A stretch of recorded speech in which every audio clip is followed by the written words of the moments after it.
मैंने सब कुछ बहुत ही परफेक्टली प्लान किया है। देख लेना, कल सुबह हमारा नया ऑफिस बहुत ही ग्रैंड तरीके से स्टार्ट होगा। और मैम इतना जल्दी ये सब कुछ कैसे होगा? अरे संभाल के, इसमें बहुत ही कीमती सामान है। अगर कुछ भी टूटा तो तुम्हारे पेमेंट में से पैसे काट लूंगी। मैम आप बिल्कुल टेंशन मत लीजिए।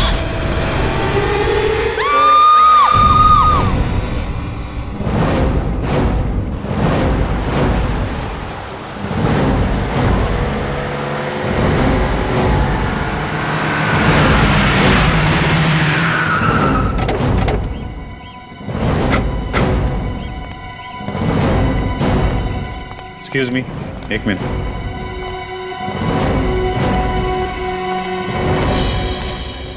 क्या पता चला? सर इसे किसी ने गोली मारी। जरा पलटो बॉडी को। गोली आर पार हो गई है। हाँ सर। किसी ने देखा गोली चलाने वाले को? नहीं सर। अच्छा, गोली की आवाज? नहीं सर, किसी ने आवाज भी नहीं सुनी। गोली चलाने वाले को नहीं देखा, गोली चलने की आवाज नहीं आई, मतलब मारने वाला पूरी तैयारी के साथ आया था। साइलेंसर लगा के मारा है। सर आदमी ऊपर से गिरा है यहाँ पे। वहां ऊपर से? हाँ सर। किसी ने देखा ऊपर से गिरते हुए? हाँ सर, इन लोगों ने। क्या देखा आप लोगों ने यहाँ पे? सर मैं यहाँ खड़े होकर अपने असिस्टेंट से बात कर रही थी और अचानक से ये लाश ऊपर से मुंह के बल यहाँ गिरी।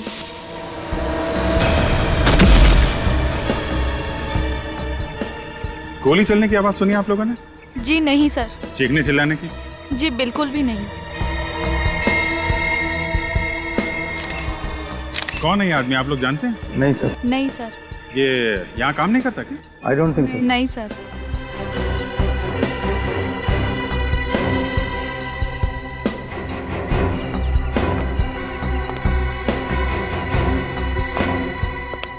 तुम सिक्योरिटी इंचार्ज हो नया के? हाँ साहब, मैं ड्यूटी करता हूँ यहाँ। कौन है ये आदमी, कब आया यहाँ? पता नहीं साहब, वो पता नहीं? क्या कर रहे थे यहाँ पे? हैं? इसकी एंट्री नहीं लिखी क्या? साहब रजिस्टर में एंट्री तो की होगी साहब, पहचानना मुश्किल है साहब। अच्छा, किसी को भागते हुए देखा यहाँ से? नहीं साहब। कोई आईडी वगैरह?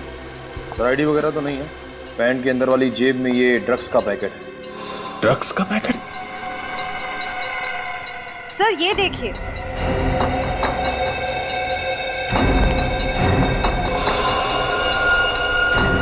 ये तो रस्सी का निशान। लेकिन सर ये आदमी ऊपर रस्सी के साथ क्या कर रहा होगा?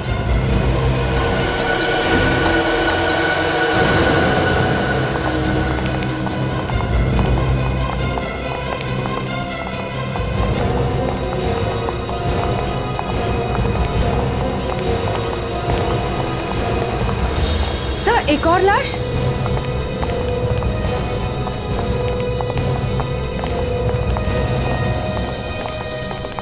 विजय जी?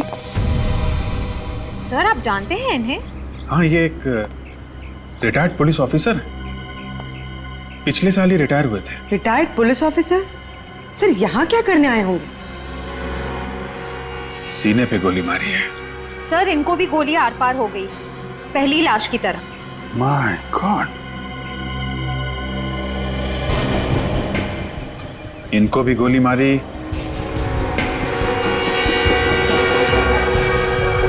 और नीचे जो लाश पड़ी है उसे भी। सर कहीं इन दोनों का आपस में कोई संबंध तो नहीं? संबंध है पूर्वी, संबंध है। ये देखो, इनके हाथ देख रहे हो?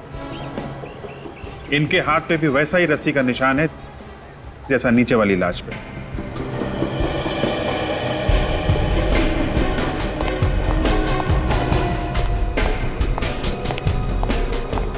सर लाश फोरेंसिक भिजवा दी। माय गॉड, क्या हुआ सर? ये सब क्या हो रहा है?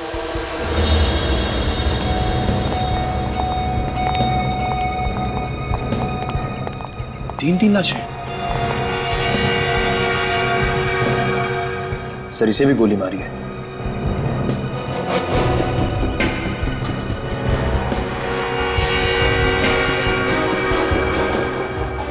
सर एग्जिट वोन नहीं है, मतलब सर गोली अभी भी अंदर है। सर बाकी दो को गोली आर पार हो गई है। इन्हें नहीं। क्या चक्कर है? सर इसके हाथ पे भी रस्सी के निशान।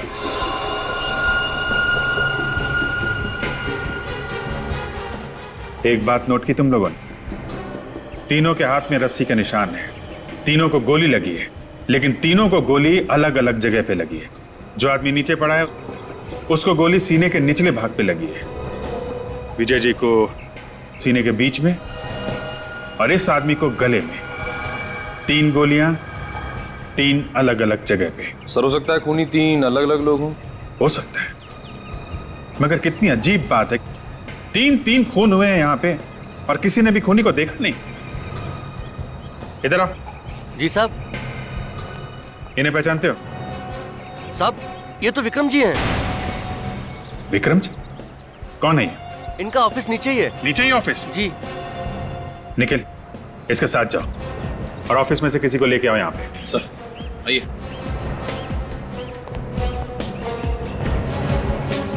सर, एक रिटायर्ड पुलिस ऑफिसर, दूसरा बिजनेसमैन और तीसरे की जेब से हमें ड्रग्स मिले।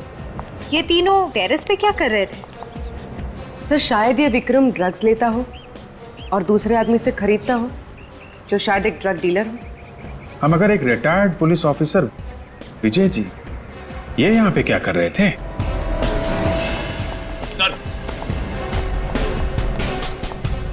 सर ये सुनील जी, विक्रम जी के मैनेजर। किसने मारा इन्हें? सर मुझे खुद भी झटका लगा जब मुझे सिक्योरिटी वाले ने बताया। आज ही ऑफिस आए थे? जी सर, इनफैक्ट विक्रम सर मेरे साथ ही मीटिंग में थे। जब ये आपके साथ मीटिंग में थे तो वो यहाँ कैसे पहुँचे? जी वो तकरीबन 1 बजे सिगरेट पीने के लिए ऊपर आए थे। ये सिगरेट पीने हमेशा यहीं पे आते थे? जी। अच्छा, जब ये निकले थे तो इनके साथ में कोई और आदमी था या अकेले थे? जी नहीं, कोई नहीं था। कोई भी नहीं था? नहीं। सर हो सकता है विक्रम जी ने दोनों को बुलाया हो ऊपर टेरिस पे। हाँ, मगर एक बिजनेसमैन को क्या काम आ पड़ा, एक ड्रग वाले से और एक पुलिस वाले से।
मुझे नहीं आना है। अरे क्या बचपना है फ्रेडी, चलो अंदर।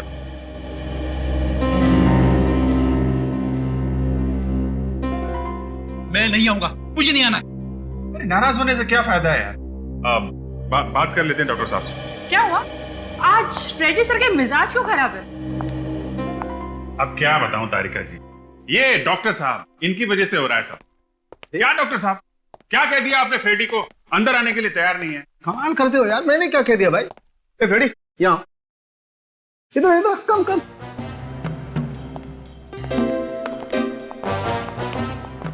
क्यों भाई, क्या बात है? मैंने क्या कहा तुमसे? हाँ, परसों तो आपने कहा था ना, फॉरेंसिक लैब में आना है तो दिमाग का ताला खोल के आना है। वरना आना ही नहीं है। हाँ यार, तो ठीक ही कहा। अरे तुम लैब में आते ही इतने टेढ़े मेढ़े सवाल करने लगते हो तो कहना तो पड़ेगा, इसमें नाराज क्यों होते हो यार? अरे जाने दीजिए डॉक्टर साहब, कभी कभी ऐसे केस आ जाते हैं कि दिमाग में टेढ़े मेढ़े सवाल उठने लगते। अब इस केस में लीजिए, तीन लोगों को गोली लगी है, लेकिन अभी तक ये पता नहीं चल रहा है कि गोली चली कहां से। हवा में से। क्या? हवा में से? हाँ, और इन तीनों की मौत एक ही गोली से हुई है। क्या? एक ही गोली से? हाँ अभिजीत, तीनों को एक ही गन से और एक ही बुलेट से मारा गया है। हवा में से गोली चली, एक गोली से 3 लोग मर गए। तीन लोग मर गए। अरे ये कैसे हो सकता है सर? फिर आप कहेंगे कि फ्रेडी टेढ़े मेढ़े सवाल पूछता रहता है। अरे नहीं फ्रेडी, एक बार तो वाकई इस सवाल ने मेरी भी खोपड़ी घुमा दी थी, लेकिन बाद में दिमाग लगाया और घाव को अच्छी तरह से देखा तो समझ में आया। घाव देख के? क्या क्या समझ में आया? हमें भी तो समझाइए। मैं बताता हूँ। ये देखो, इसके घाव को देखो। इस आदमी को गोली यहाँ सीने पर लगी है। वो तो साफ दिखाई दे रहा है। अरे यार, पहले पूरी बात सुन लेनी चाहिए सचिन। हाँ, अगर ये दिखाई दे रहा है तो ये भी तो दिखाई दे रहा होगा कि इसे यहाँ सीने से काफी ऊपर गोली लगी। और ये देखो, इस आदमी को गोली गर्दन पर लगी। तो ये अभिजीत, ये तीनों लोग एक ही लाइन में खड़े हुए थे, आगे पीछे। और ये पहला वाला आदमी खूनी से करीब 1.5 से 2 फीट की दूरी पर था और खूनी ने गोली नीचे से चलाई। यूं। लो, फिर से बम फोड़ दिया। अरे डॉक्टर साहब, मेरा नहीं, फ्रेडी का तो ख्याल करो। साफ साफ बताओ, कहना क्या चाहते हो? मैं जो कहना चाहता हूं वो आप लोगों को दिखाता हूं। आइए फ्रेडी, आजा।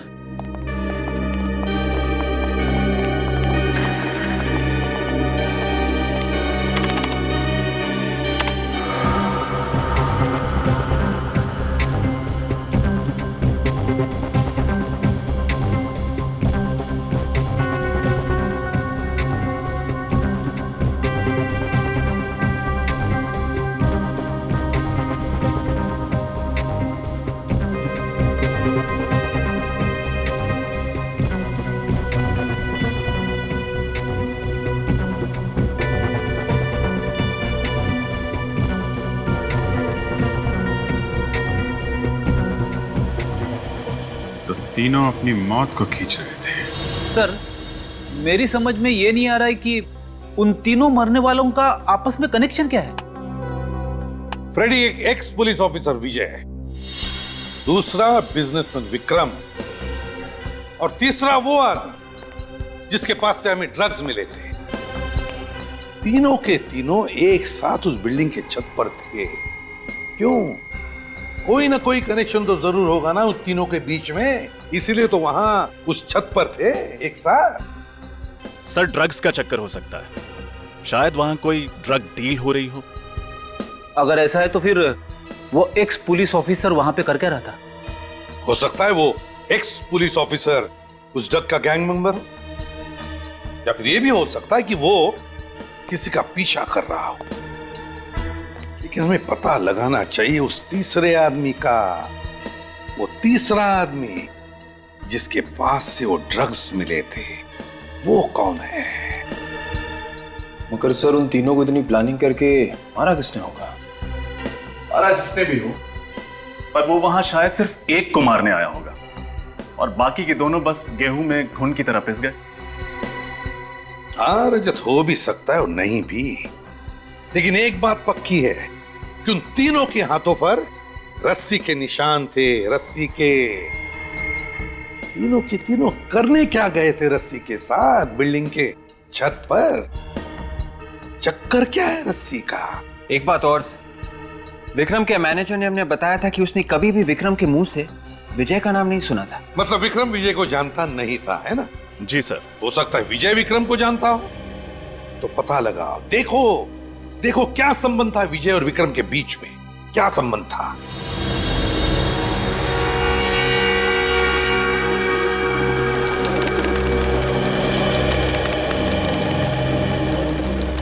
डॉक्टर सारुंखे ने बताया था कि पहले आदमी को खूनी ने 2-3 फीट की दूरी से गोली मारी है। और वो भी नीचे के एंगल से। पहले आदमी को सीने पे लगी, दूसरे को सीने पे ऊपर और तीसरे को गले में लगी। इसका मतलब खूनी यहां से बाहर लटक रहा था। पर सर कोई ऐसे हवा में से गोली कैसे चला सकता है? पूर्वी उन तीनों के हाथ में रस्सी के निशान थे, तो शायद उन तीनों ने ये रस्सी पकड़ी होगी और खूनी उसी रस्सी के दूसरे सिरे पे नीचे लटका होगा। और सर खूनी रस्सी से लटका क्यों होगा? और अगर लटका था तो वो तीनों रस्सी खींच क्यों रहे थे? उसकी मदद क्यों कर रहे थे? शायद उन्हें मालूम नहीं होगा कि नीचे लटका हुआ आदमी खूनी है और उनकी जान लेने वाला है। उसने मदद मांगने के बहाने से इन तीनों को यहाँ बुलाया और नीचे लटक के उनको गोली मार दी। लेकिन सर उसने बिल्डिंग से लटकने के लिए वजह क्या बताई होगी? बिल्डिंग से बाहर लटकने की क्या वजह हो सकती है? बिल्डिंग से कौन आदमी बाहर निकले? वही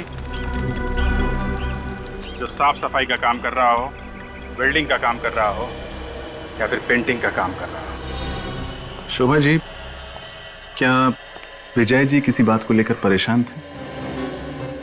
जी ऐसी तो कोई बात नहीं है, हाँ मगर अपने पुराने केस को लेकर थोड़ा एक्साइटेड थे। एक्साइट थे? किस केस को लेकर?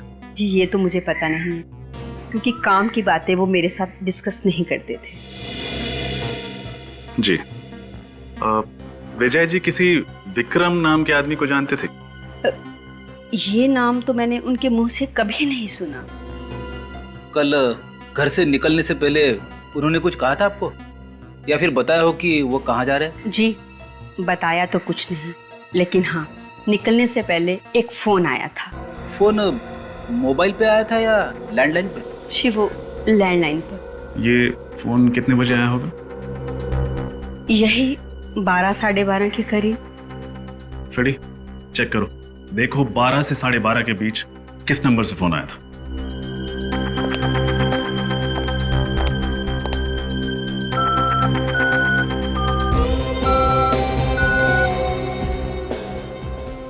सर 12 और 12:30 के बीच सिर्फ एक ही फोन आया था। कोई लैंडलाइन नंबर है? फोन करो उस लैंडलाइन पे, देखो कहाँ का नंबर है। यस।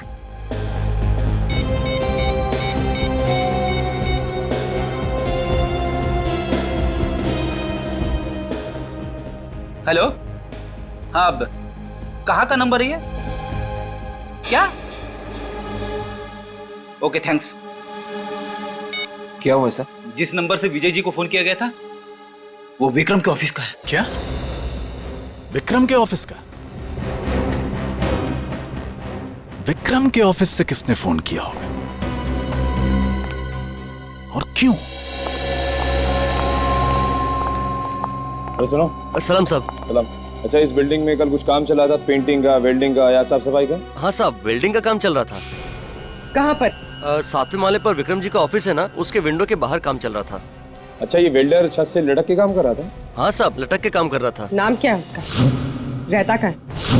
सर पता नहीं किसने फोन किया, हम तो किसी विजय नाम के आदमी को जानते भी नहीं है। शायद विक्रम ने फोन किया हो। मगर विक्रम सर क्यों फोन करेंगे जब वो किसी विजय नाम के आदमी को जानते ही नहीं थे? हेलो सर, मैं रोहित, विक्रम का छोटा भाई। मिस्टर रोहित, आपके भाई विक्रम ने कभी आपके सामने विजय नाम के किसी आदमी का जिक्र किया था? नहीं सर, बिल्कुल नहीं। आपका भाई ड्रग्स लेता था? ड्रग्स तो लेता था सर, लेकिन ये बात 1 साल पुरानी है। 1 साल पुरानी बात? मतलब? दरअसल 1 साल पहले एक हादसे की वजह से भाई ने ड्रग्स लेना छोड़ दिया था। हादसा? कैसा हादसा? एक प्लेन क्रैश हुआ था और उसमें भाई भी था। किस्मत अच्छी थी कि उसमें से 2 लोग बच निकले, एक भाई और एक औरत। एक्चुअली सर जिंदगी ने विक्रम सर को एक और मौका दिया, वो ये मौका हाथ से गंवाना नहीं चाहते थे, इसलिए उन्होंने शराब और ड्रग्स को हमेशा हमेशा के लिए छोड़ दिया था। अगर विक्रम सचमुच में बदल गया था, उसने ड्रग्स भी छोड़ दी थी, तो वो ड्रग्स वाले आदमी के साथ छत पे क्या कर रहा था?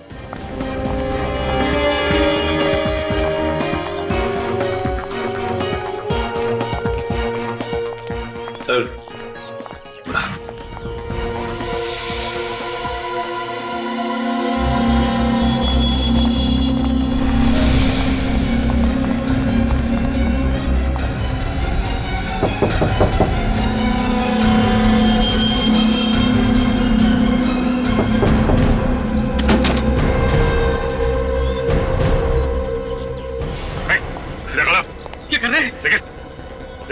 गलती है क्या? कौन है आप लोग? हम लोग सीआईडी से।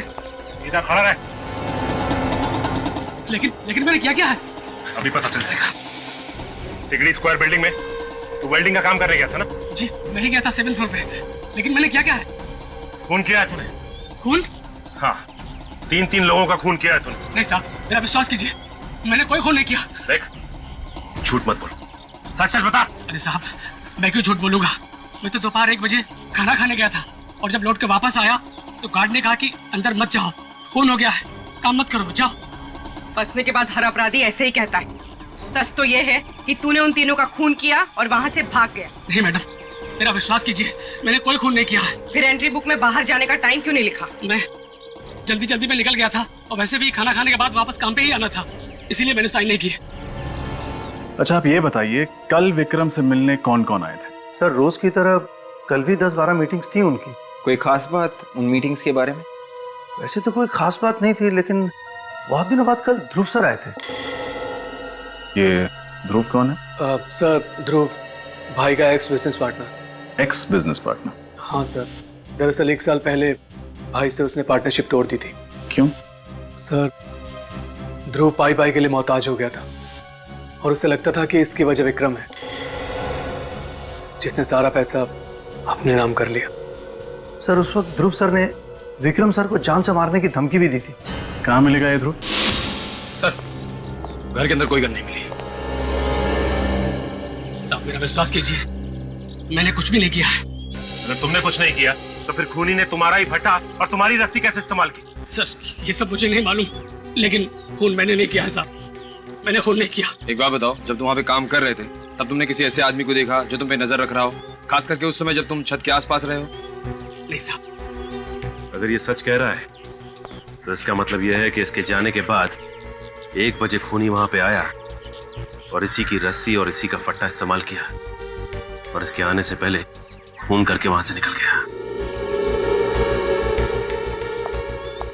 अच्छा तुमने वहाँ कुछ ऐसा देखा या सुना जो तुम्हें अजीब सा लगा?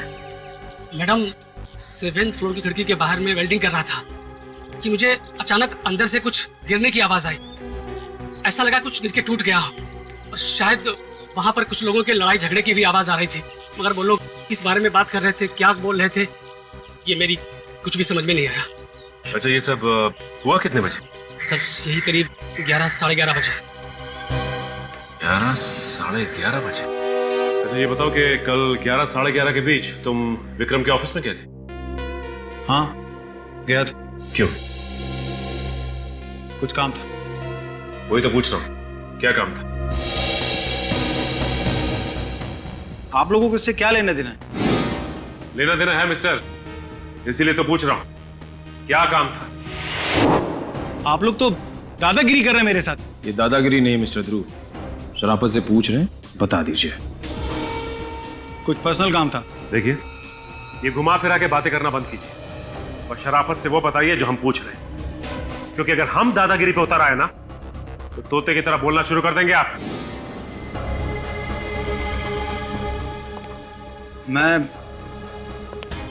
मैं विक्रम से कुछ काम की बातें करने गया था। बात करने गए थे या जान से मारने की धमकी देने गए थे? धमकी?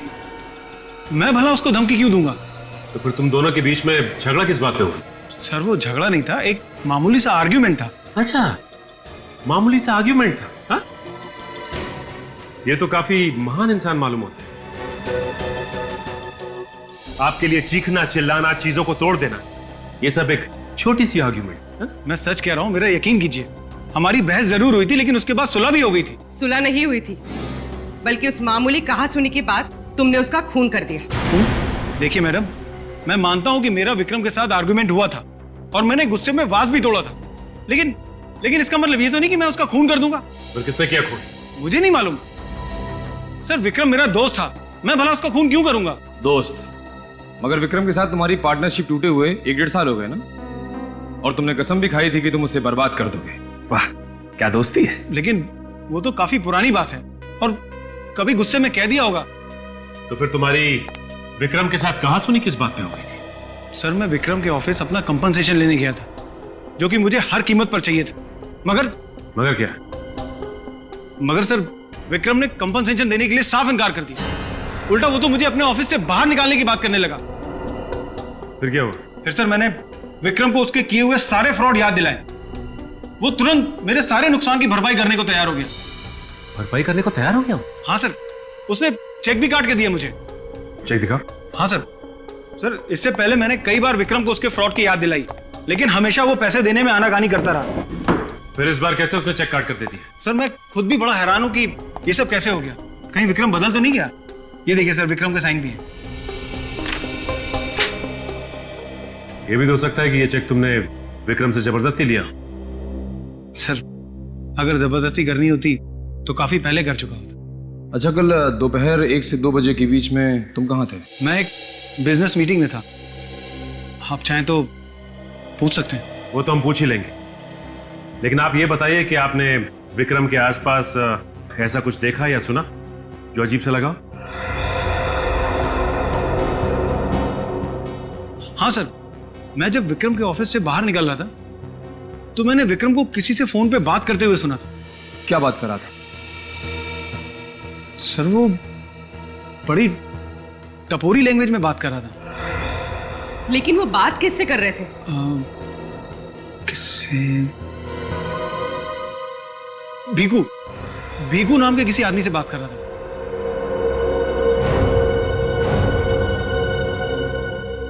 भीकू? सर मैंने ध्रुव का बयान क्रॉस चेक किया, वो सच कह रहा है। 1 और 2 बजे के बीच में वो अपने ऑफिस में एक बिजनेस मीटिंग ही अटेंड कर रहा था। मतलब विक्रम का जब खून हुआ तब ध्रुव अपने ऑफिस में बिजनेस मीटिंग अटेंड कर रहा था, तो फिर विक्रम का खून किया किसने? जबकि ध्रुव के अलावा विक्रम का कोई दुश्मन था ही नहीं। सर। आर्यन, क्या पता चला भीकू के बारे में? सर ये भीकू कुछ साल पहले तक अपने एरिया का मंझा हुआ गुंडा था, छोटे मोटे क्राइम्स करता था, लेकिन पिछले कुछ साल से वो ड्रग सप्लाई करने लगा था और सिर्फ अमीर लोगों को अपने ड्रग्स बेचता था। अच्छा, एक और ड्रग डीलर? सर जब मैंने भीकू की सारी डिटेल्स निकाली तो मुझे एक झटका लगा। कैसा झटका? सर भीकू के फिंगरप्रिंट्स उस तीसरी लाश से मैच करते हैं। वो लाश जिसके पॉकेट में हमें ड्रग्स मिले। भीकू के फिंगरप्रिंट्स उस तीसरी लाश के साथ मैच करते हैं, तो इसका मतलब है वो लाश भीकू की है। भीकू की। तो फिर ये भीकू कर क्या रहा था विजय और विक्रम के साथ उस बिल्डिंग के छत पर? ये नहीं हो सकता। मेरे पति की मौत नहीं हो सकती। वो नहीं मर सकते। ये देखिए, संभालिए अपने आप को, हिम्मत रखिए। ये लीजिए, पानी पीजिए।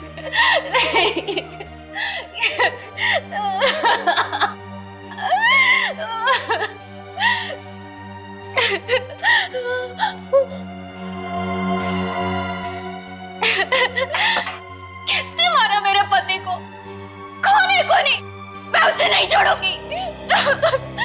देखिए, हम भी ढूंढने की कोशिश कर रहे हैं कि खूनी कौन है। आपने कभी विक्रम का नाम सुना? जी नहीं, मैं विक्रम को नहीं जानती। देखिए प्लीज ध्यान से सोचिए, आपके पति भीकू ने कभी भी विक्रम के बारे में जिक्र किया था? जी नहीं।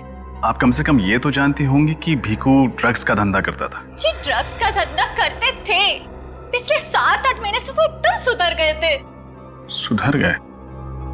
अब ये अचानक कैसे सुधर गया भीकू? जी वो ड्रग्स डीलर की जिंदगी से बहुत तंग आ गए थे।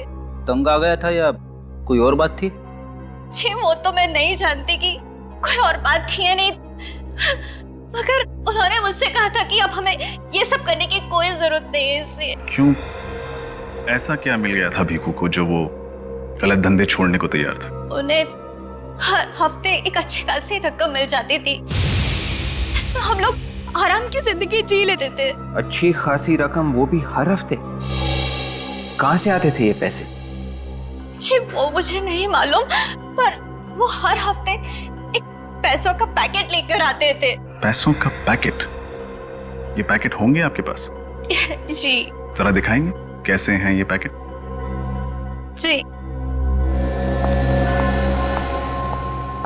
भीखू जैसे आदमी को अचानक इतने सारे पैसे मिलना, कहीं ऐसा तो नहीं कि उसने ड्रग्स का धंधा छोड़ के कोई और गलत काम शुरू कर दिया हो सकता है विवेक, चोर चोरी से जाए, हेरा फेरी से नहीं।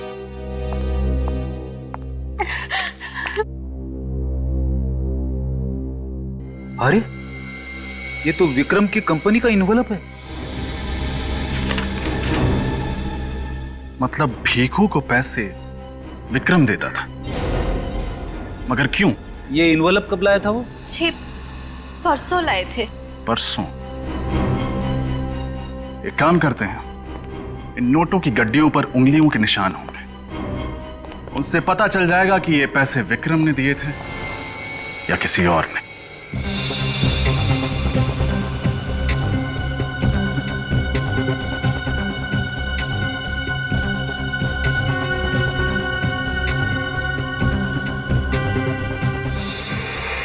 ये क्या?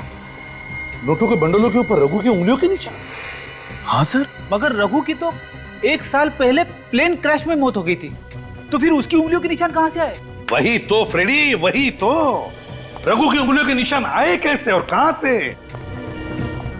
इसका एक ही मतलब हो सकता है कि उस प्लेन क्रैश में रघु की मौत हुई नहीं, रघु बच गया Raghu.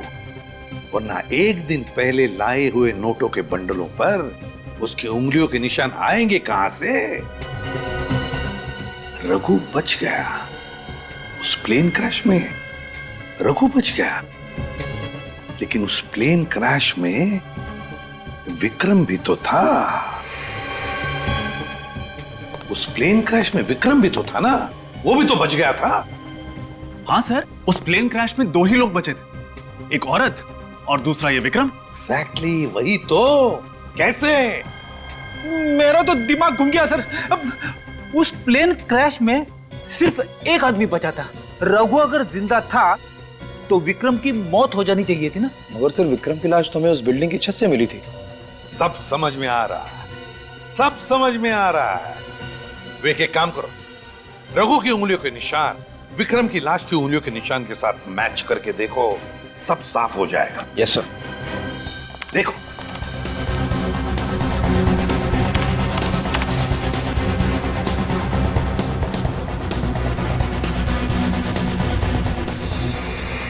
Sir perfect match. Raghu की उंगलियों के निशान विक्रम की लाश की उंगलियों के निशान के साथ मैच करते हैं सर। एग्जैक्टली। जिसे हम विक्रम की लाश समझ रहे थे, वो विक्रम की लाश नहीं बल्कि रघु की लाश थी, रघु की लाश। मगर सर ऐसा कैसे हो सकता है? रघु ने अपना चेहरा ऐसे कैसे बदल दिया? विक्रम कैसे बन गया? ऐसा ही हुआ है विवेक, ऐसा ही हुआ है। बस उस हॉस्पिटल में जाकर पूछताछ करो जहां पर इस प्लेन क्रैश के पैसेंजर्स को एडमिट किया गया था। वहीं पर विक्रम और रघु के चेहरे का पर्दा हट जाएगा और वहीं पर दूध का दूध हो जाएगा और पानी का पानी। डॉक्टर साहब, पिछले साल जो प्लेन क्रैश हुआ था उसके घायल पैसेंजर्स और डेड बॉडीज की देखरेख आप ही कर रहे थे? जी हाँ सर, मैंने और मेरी टीम ने की। जो लोग घायल हुए थे और जिनकी मौत हुई थी, उनके बारे में कुछ जानकारी चाहिए थी हमें। वो प्लेन बहुत बुरी तरीके से क्रैश हुआ था। हमने बहुत कोशिश की सर, लेकिन सिर्फ 2 लोगों को बचा पाए। और उनमें से एक का नाम था विक्रम। क्या आप हमें बता सकते हैं कि जब उस आदमी को यहाँ लाया गया तो वो किस हालत में था? जब उसे यहाँ लाया गया था उसकी हालत बहुत खराब थी। उसका शरीर बिल्कुल जल गया था, चेहरा तो बिल्कुल पहचान में नहीं आ रहा था। तो फिर आपने उनकी प्लास्टिक सर्जरी की? जी हाँ। डॉक्टर साहब, आपको इस बात का यकीन कैसे हुआ कि जिस आदमी का आप लोग प्लास्टिक सर्जरी कर रहे हैं वो विक्रम ही है? हो सकता है वो कोई और था जिसे आप लोग विक्रम समझे। उस क्रैश के वक्त यहाँ पर 100 से ज्यादा लोगों को लाया गया था और सबकी हालत बहुत खराब थी और हमारे पास टाइम कम था, इसलिए हमने पेशेंट की पहचान उनके सीट नंबर से की। उसी से पता चला कि वो विक्रम है और उसकी तस्वीर की मदद से उसका चेहरा ठीक किया। जानकारी के लिए बहुत बहुत शुक्रिया। Thank you doctor. You welcome. Sir एक बात समझ नहीं आई, रघु को विक्रम का चेहरा तो मिल गया, लेकिन उसके घर वालों ने उसके हाव भाव, उसकी आदतों से कभी पहचाना नहीं कि विक्रम नहीं कोई और है। हो सकता है रघु विक्रम को अच्छी तरह से जानता हो, इसलिए बड़ी आसानी से उसका हमशक्ल बन के उसकी जिंदगी जीने लगा। हमें यह पता करना चाहिए कि रघु और विक्रम इन दोनों का आपस में क्या कनेक्शन था।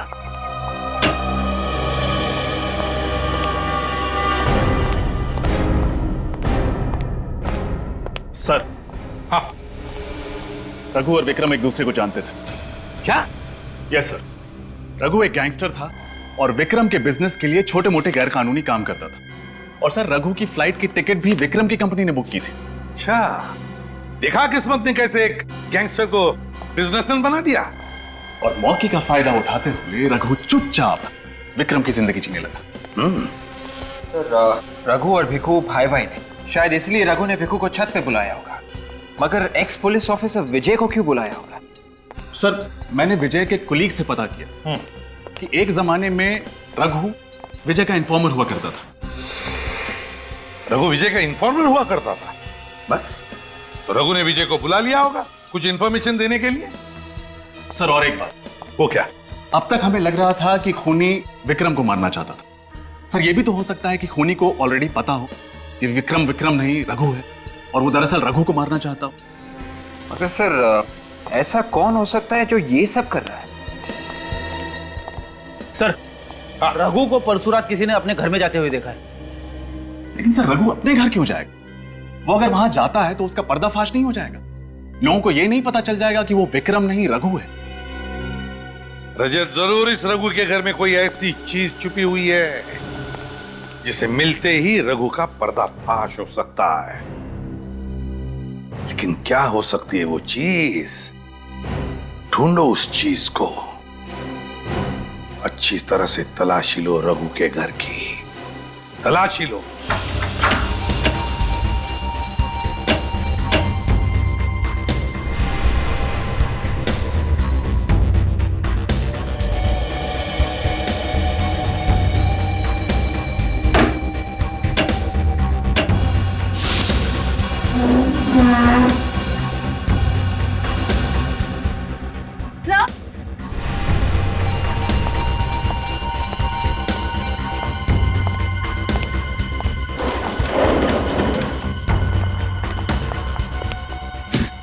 सर, इतने बड़े पैकेज में क्या हो सकता है? खोल के देखते हैं।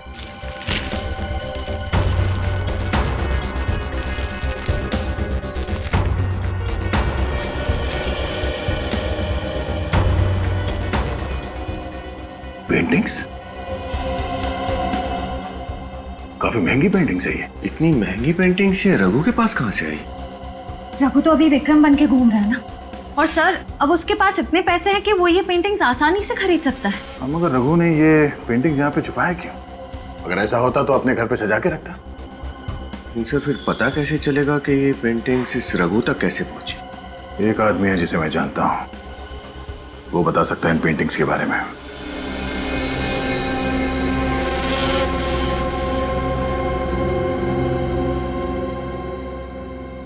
ये देखो, रॉक्को, एक बहुत ही महान इटालियन पेंटर जिसने ये पेंटिंग बनाई।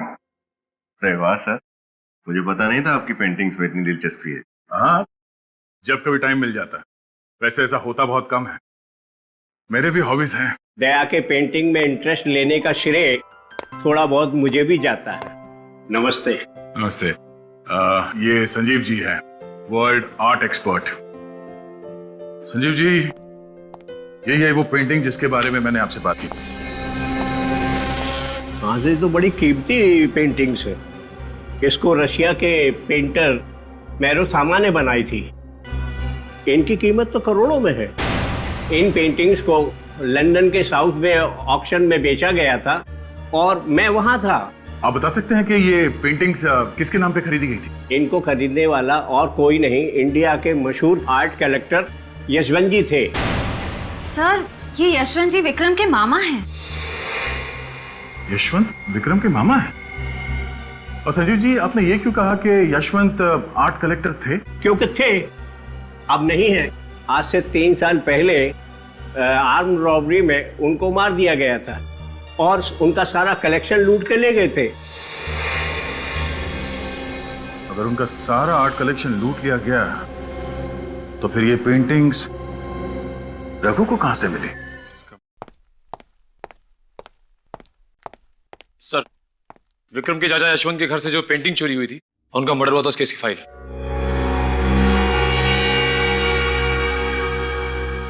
अरे ये क्या हुआ सर? इस केस के इंचार्ज विजय जी थे? सर, विजय जी की बीवी शायद इसी केस के बारे में बात कर रही थी, जिसको लेकर विजय जी एक्साइटेड थे। इसमें लिखा है घर के अंदर कोई फोर्स्ड एंट्री नहीं थी। इसका मतलब ये काम किसी अंदर वाले आदमी का है, जिसे घर के बारे में पूरी जानकारी थी, इस पर यशवंत जी को पूरा भरोसा था, अच्छी तरीके से पहचानते थे उसे। मगर सर वो आदमी कौन था जिस पे विजय जी को शक था? मजेदार बात यह है कि उसका नाम विक्रम है। विक्रम पे शक था? हाँ, विक्रम पे शक था, मगर सबूत न मिलने की वजह से ये केस पेंडिंग पड़ा हुआ था। सर एक बात समझ में नहीं आ रही कि ये रघु और विक्रम, इसने विजय जी को क्यों बुलवाया और वो ये पेंडिंग केस क्यों खुलवाना चाहता था, जबकि वो अच्छी तरह से जानता था कि अगर ये पेंडिंग केस खुल गया तो वो फंस जाएगा, क्योंकि दुनिया की नजरों में वो विक्रम है। इसका मतलब रघु को पता चल गया था कि असली खूनी कौन है, यशवंत जी का खून किसने किया और किसने वो पेंटिंग चुराई।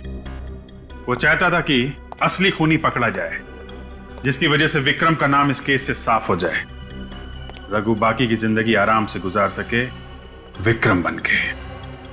सर यशवंत जी का खून किसने किया और वो पेंटिंग किसने चुराई? कोई ऐसा आदमी जिसे मालूम था कि विक्रम विक्रम नहीं रघु है। ओह डार्लिंग, अभी तक तुमने मुझे पहचाना ही नहीं। यू नो व्हाट, सांप का कांटा बच सकता है, बिच्छू का कांटा बच सकता है, लेकिन मेरा यू जस्ट डोंट वरी, तुम्हें घबराने की कोई जरूरत नहीं। और फिर तुम तो जान हो हमारी, सारे रास्ते साफ हो चुके और अब जल्द ही तुम हमारी दुल्हन बनोगी और इस सारी जायदाद।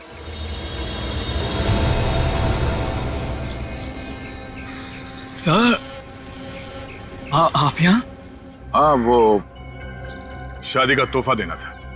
तोहफा? कैसा तोहफा सर? खुद ही देख लो। सर ये तो वही पेंटिंग है जो मेरे मामा यशवंत के घर से चोरी हुई थी।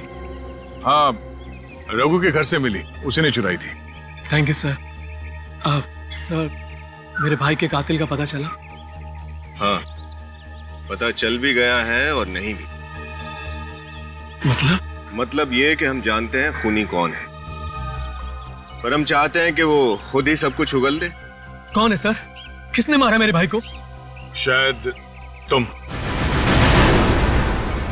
मैं भला अपने भाई का खून क्यों करूंगा सर? भाई को नहीं, रघु को तो मार ही सकते हो ना। अपने अंकल यशवंत को मार सकते हो।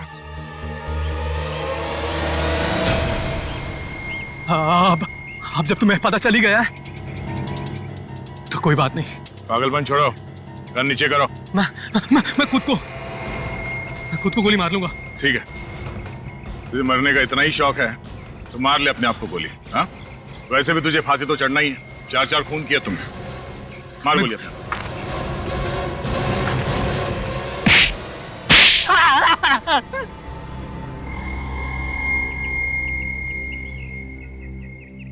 सर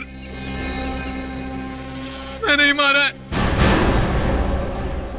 अपने मामा यशवंत को और उन तीनों को भी। क्यों मारा अपने अंकल यशवंत को? मैं अपने मामा को नहीं मारना चाहता था सर, लेकिन उन्होंने मुझे वो पेंटिंग्स चुराते हुए देख लिया। और कहीं वो पुलिस को ना बता दे, इसलिए तुमने उन्हें अपने रास्ते से ही हटा दिया। और फंस गया विक्रम, तो फिर रघु और विक्रम, उसे क्यों मारा तुमने? सर मुझे पता चल गया था कि प्लेन क्रैश में मेरे भाई की मौत हो गई है और उसकी जगह वो रघु बहरूपिया बन के आ गया, इसलिए मैंने उसको भी मार डाला सर। और उस रघु उर्फ विक्रम को ये पता चल गया था कि वो पेंटिंग्स तुमने चुराई थी। हाँ, और उस दिन उसने वही बताने के लिए इंस्पेक्टर विजय को छत पर भी बुलाया था। और इससे पहले कि इंस्पेक्टर विजय को सच्चाई का पता चल जाता, तुमने उन तीनों का खून कर दिया। हाँ सर। बहुत खूब, बहुत फुल प्रूफ प्लानिंग बनाई थी तुमने। तुम्हारे सारे पत्ते एक झटके में बिखर गए। तुमने वो कहावत तो सुनी होगी, जो बोओगे वही पाओगे। जिस रस्सी के सहारे तुमने उन तीनों का खून कर दिया, वही रस्सी तुम्हारे फांसी का फंदा बनेगी।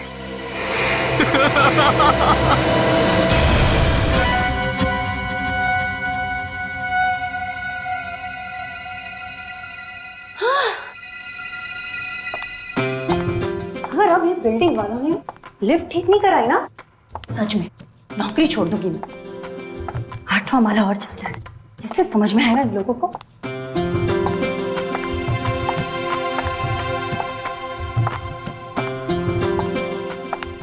अभी तो इसका ऊपर आ जाना है। अरे शंपा, कल कैसे बर्तन साफ किए थे तूने? दाग तो सब वैसे के वैसे थे। अरे साहब, आपको कितनी बार बोला कि मेरे को महंगा वाला साबुन लाके दो, पर आप है कि सुनते ही नहीं। अभी सस्ते वाले साबुन से ऐसे ही बर्तन साफ होंगे। अभी चलो हटो, जाने दो, मेरे को बहुत काम।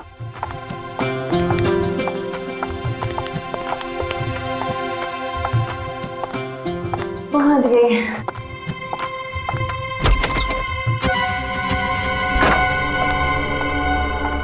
अरे बाप रे, बहुत देरी हो गई है। मेम साहब सो रही होगी, चाबी से दरवाजा खोल ली थी।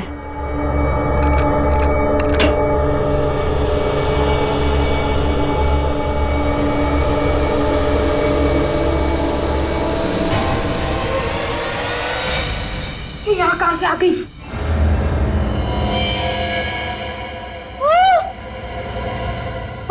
अरे इसको भी मार देते हैं। मेम साहब का खून हो गया। कोई है? बवाल हो जाएगा, भागते यहाँ से। और शायद वहां से आ रही है। खून कर दिया, देखिए ना। कोई है? रुको तुम लोग, सीआईडी को फोन करता हूँ।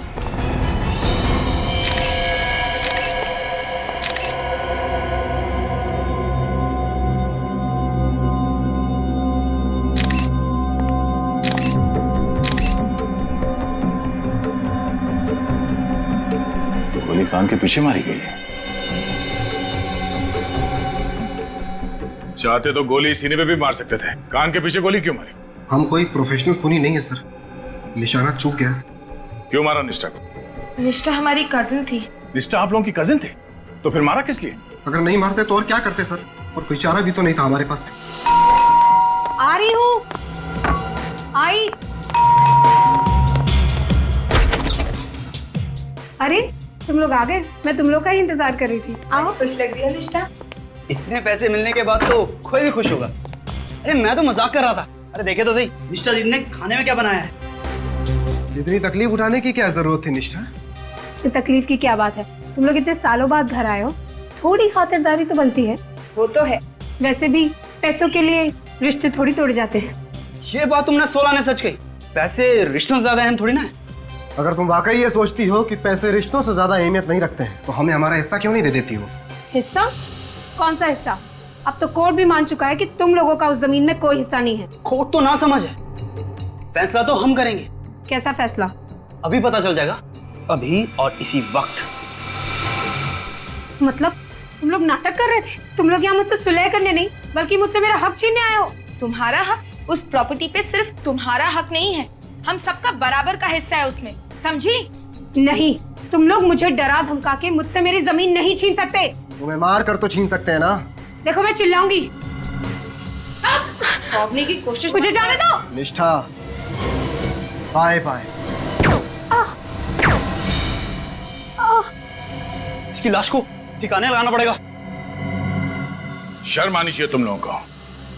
थोड़ी सी दौलत के लिए अपने खून के रिश्ते की मर्यादा भूल गए। हमें क्या पता था कि हम लोग पकड़े जाएंगे? अगर हमें पहले पता होता कि सीआईडी की गिरफ्त में आ जाएंगे तो ये गुनाह कभी ना करते। तो ये सब अच्छा काम आप लोग कानून के डर से करते हो? हाँ? अपने अंदर की ज़मीर की कोई आवाज नहीं आती?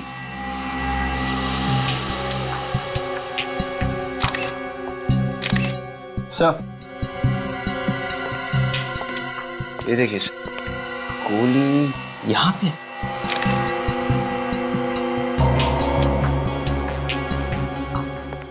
कितनी गोलियां चलाई आप लोगों ने? मालूम नहीं सर।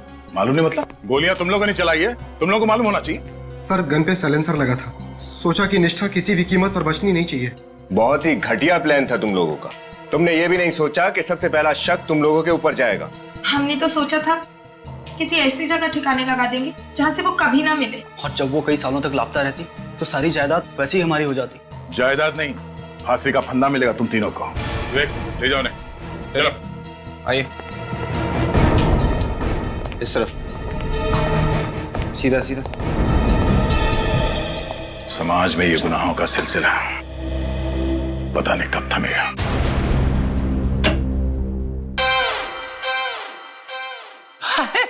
सालुंके साहब, आप इतने परेशान क्यों हैं? ऐसी मुद्रा में आप अच्छे नहीं लगते। अपने आप से पूछो है सवाल। तुम्हारी वजह से परेशान हूं। मेरी वजह से? हाँ, तुम सब लोगों की वजह से परेशान हूं मैं।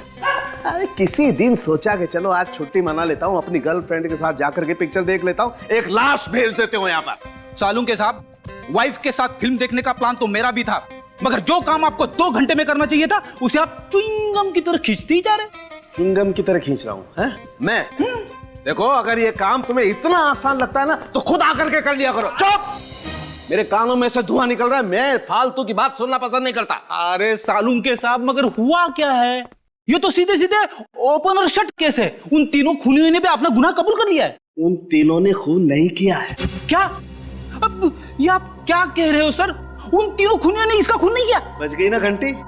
आंखों के आगे धुआं छा गया। मेरी भी आंखों के आगे धुआं छा गया था जब मुझे पता लगा था। मैं एसीपी साहब को फोन करता हूँ। हाँ बुलाओ, सबको बुलाओ। चुप! बुलाओ सबको। हाँ फ्रेडी, क्यों बुलाया? सर वो सालुंके साहब। मैं बताता हूँ बॉस क्यों बुलाया। बस आप लोगों को ये 2 गन सी मिली थी वहां पर? हाँ, और ये दोनों गन मोहित और वंश की है। पक्का? दूसरी कोई गन नहीं मिली? बिल्कुल। लेकिन ये पूछ क्यों रहा है तू सालुंके? एक बात निश्चित है बॉस, निष्ठा का खून उसके कजिन्स कर ही नहीं सकते, क्योंकि निष्ठा को गोली ना तो इस गन में से लगी है ना इस गन में से लगी है। मतलब निष्ठा को जो गोली लगी वो मोहित या फिर वंश के गन में से नहीं चली है, तो फिर किसके गन से चली? और वैसे भी सालुंके उस वक्त वहां पर इन तीनों के अलावा, मेरा मतलब है मोहित, वंश और रिया के अलावा कोई भी नहीं था यार। प्रद्युमन, मैं सिर्फ एक बात जानता हूं, इन दोनों गन्स में से जो गोली निकली है वो 0.22 कैलिबर की है। हाँ तो? मगर सर, निष्ठा के शरीर में से जो गोली मिली है वो अलग कैलिबर की है। अलग कैलिबर की मतलब ये कि वो गोली आम साधारण गोलियों से ज्यादा खतरनाक है। एक बात और, निष्ठा के घाव को देख करके पता लगता है कि गोली इसे सीधी नहीं मारी गई। निष्ठा को गोली सीधे नहीं लगी है। कितनी दूरी से चलाई है गोली सालुंके? काफी पास से चलाई गई है सर। गन और निष्ठा के बीच की दूरी 6 फीट से ज्यादा नहीं रही होगी। निष्ठा को गोली सीधी नहीं लगी है, गोली 6 फुट से ज्यादा दूर से नहीं चली है, फिर गोली मोहित और वंश के गन में से भी नहीं चली है, तो फिर गोली चली कहां से और किसके गन से?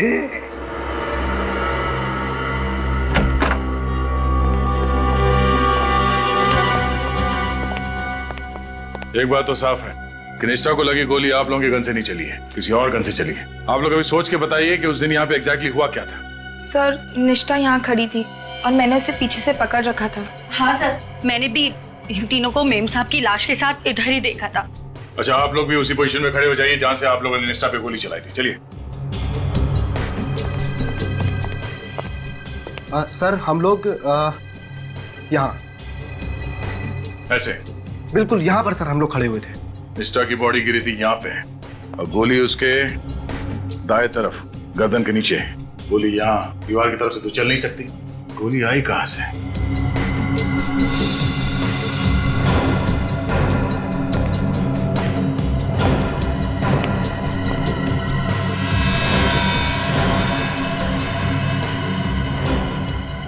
ये ग्लास पहले से टूटा हुआ था? नहीं सर, जब हम घर में घुसे तो सब कुछ ठीक ठाक था।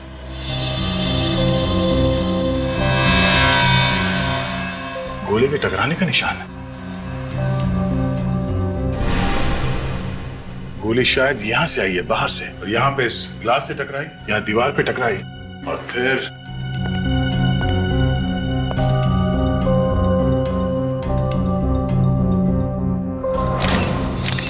ये यहां से डिफ्लेक्ट होके शायद निष्ठा को लगी गर्दन पे। मतलब सर गोली इस तरफ से चली, मगर इस तरफ से कोई गोली कैसे चला सकता है?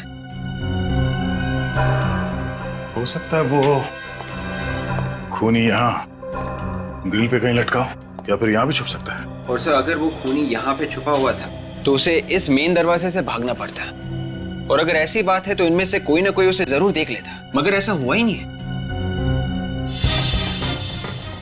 ये देखो, ये गमला भी टूटा हुआ।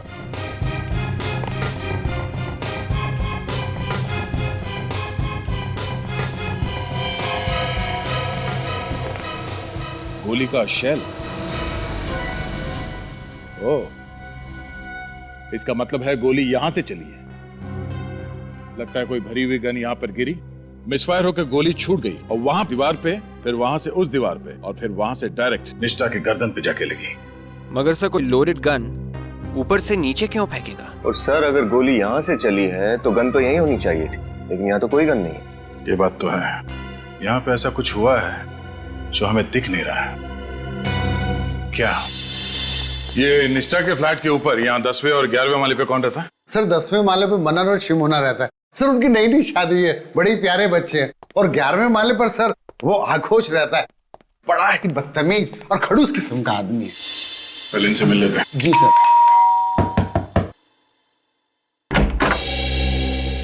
अरे सेक्रेटरी साहब आप? शिमोना जी, मैंने आपको डिस्टर्ब तो नहीं किया ना? नहीं नहीं, आइए आइए आइए सर, हम तो बस ऐसे ही बैठे थे। आप तो जानते हैं सीआईडी से हैं।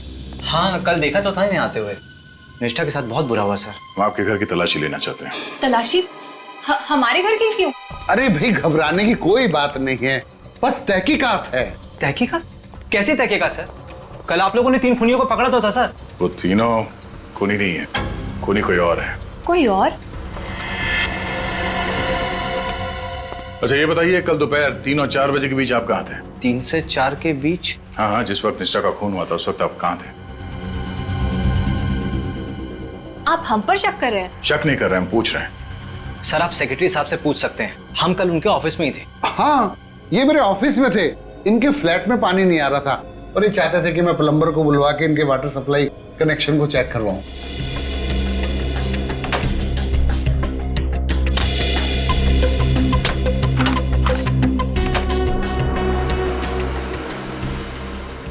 आपने ये बात हमें पहले क्यों नहीं बताई? सर आपने पूछा नहीं और मैं भी कामों में उलझा रहा।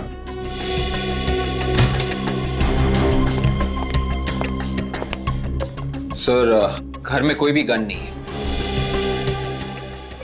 सॉरी आप लोगों को डिस्टर्ब किया। Thanks for the cooperation. Bye.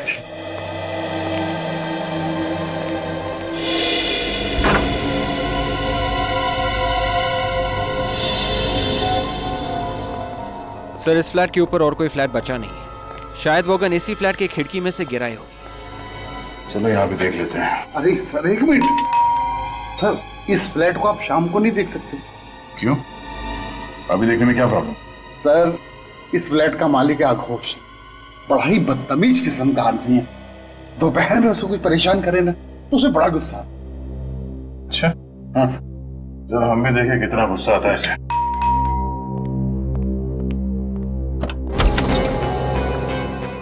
कौन है आप? क्या चाहिए?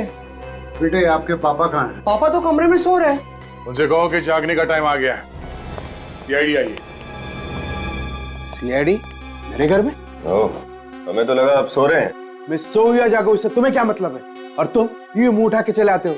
फोन करके पूछना तो चाहिए ना कि आदमी फ्री है कि नहीं। हमने कहा इनसे हमें आपके घर की खिड़की देखनी है।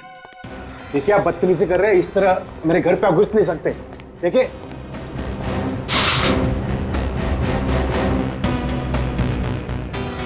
ओह, आपकी खिड़की तो एकदम खुली है, यहाँ से गन नीचे गिर सकती है। आप कहना क्या चाहते हैं? विनीत, विवेक, तलाशी लो। तलाशी किस लिए? अभी बताता हूँ।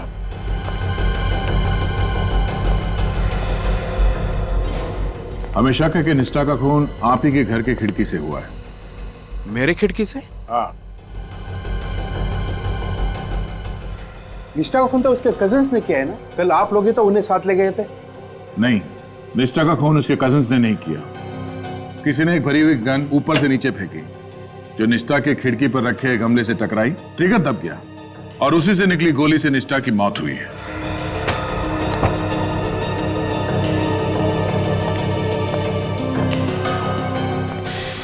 आपको क्या लगता है कि गन मैंने फेंकी थी? मेरे पास कोई गन नहीं है।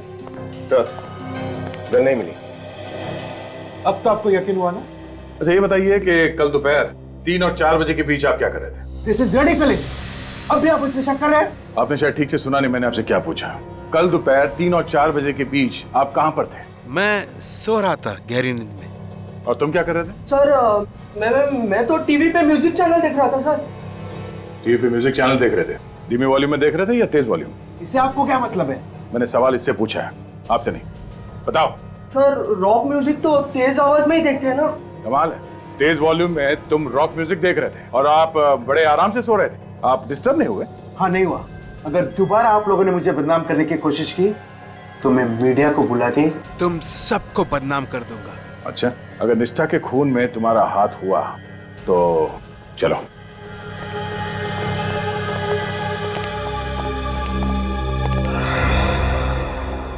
ये घर में से बाप बेटी है या कोई और भी है साथ में? नहीं सर, वाइफ तो तलाक देके पहले ही जा चुकी है। एक नौकरानी है सर, धान्या, वो उन दोनों के साथ रहती है।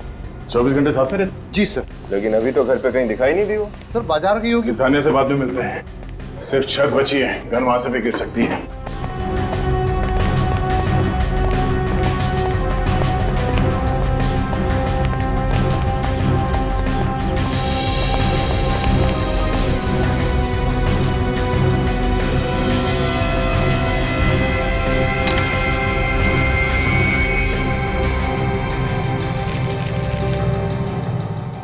ताला कब से टूटा हुआ? सर 1 हफ्ता हो गया। और आपने इसे बदलने की जरूरत नहीं समझी?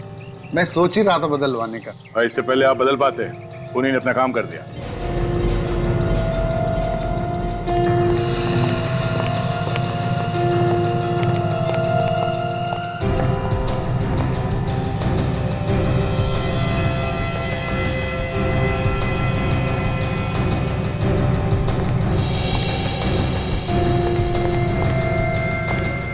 निशान कैसा? 1 मिनट, अब वहीं खड़े रहिए। सर ये तो किसी के पैरों के निशान है। हाँ पैरों के निशान हैं, मगर निशान बने किस चीज से हैं? कुछ चिपचिपा सा है। कमाल है सर, यहाँ छत पे इतने सारे पैरों के निशान हैं मगर सीढ़ियों पे एक भी निशान नहीं मिला। सर सीढ़ियां तो रोज धुलती है ना। और छत? हफ्ते में 1 बार। ये निशान यहाँ इस तरफ दीवार की तरफ जा रहे हैं, मगर ये निशान वापस नहीं आ रहे। शायद वो गन यहीं से नीचे गिरी। निष्ठा की खिड़की यहाँ से दिख रही है, गन शायद यहीं से नीचे गिरी है। मगर सर अगर वो गन निष्ठा की खिड़की में गिरी थी तो हमें मिली कैसे नहीं?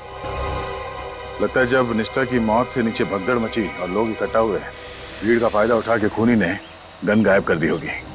सर अब सर यहाँ भी एक गोली मिली। निकालो सर।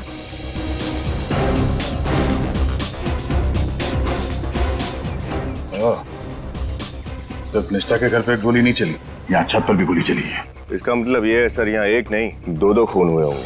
मतलब सर निष्ठा का खून गलती से हुआ था, खूनी यहाँ पे किसी और पे गोली चला रहा था, उसके हाथ से गन गिरी, निष्ठा की खिड़की में जाके गमले पे लगी और गोली चलने की वजह से निष्ठा का खून हो गया।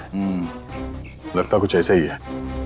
पहले हमें ये पता करना होगा कि यहाँ पे जो गोली चली है उससे किसी की मौत हुई है या नहीं, और अगर हुई है तो किसकी, और उसकी लाश कहाँ है। विवेक, इन पैरों के निशान को उठा लो, डॉक्टर सालों के ही बताएंगे कि पैरों के निशान है किसके। सर अगर वाकई यहाँ पर भी एक खून हुआ है तो लाश कहाँ छुपाई होगी उसने? खूनी उसी वक्त लाश को तो नीचे नहीं लेके गया होगा, क्योंकि लिफ्ट बंद थी और नीचे निष्ठा की मौत की वजह से काफी लोग इकट्ठा हो गए थे। तो सर उसने रात होने का इंतजार किया होगा और रात होने के बाद ही वो उस लाश को इस बिल्डिंग से बाहर लेकर गया होगा। सुनिए, कल रात को नीचे गेट पे कौन सा वॉचमैन ड्यूटी पे था? सर बांगा। वैसे तो वो 7 बजे आता है, आप कहो तो मैं अभी बुला दूं? नहीं, उसे हम रात को ही मिल लेंगे। पहले इस पैरों के निशान का राज तो खुल जाए। बॉस अब धुंध एकदम साफ हो गई। टेरेस पर से आप लोगों को जो गोली मिली थी वो उस गोली से एकदम मैच करती है जो हमें इस निष्ठा की बॉडी में से मिली। एक्सीलेंट सालुंके, कैसे पता चला?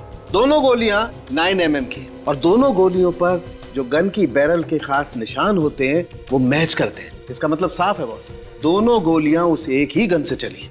सर गोलियों का राज तो साफ हो गया, पर छत के ऊपर से जो चिपचिपे पैरों के निशान मिले थे, वो चिपचिपी सी चीज क्या है, कुछ पता चला? हाँ, मैं दिखाती हूँ, प्लीज आइए।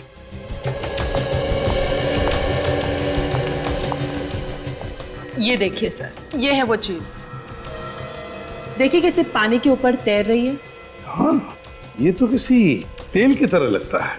सरसों का तेल सर, जो खाना बनाने में इस्तेमाल होता है। सरसों का तेल? मगर सर कोई आदमी अपने पैर सरसों के तेल में डुबाकर छत पे क्यों जाएगा? सरसों का तेल? सरसों का? तो क्या वो पैरों के निशान उस खूनी के हैं या फिर किसी और का भी शिकार हुआ है? जिस वक्त निष्ठा की मौत हुई थी, मगर किसकी मौत हुई होगी? और फिर वो गन भी तो नहीं मिली है। वो गन जिससे निष्ठा का खून हुआ है, वो गन कहां है?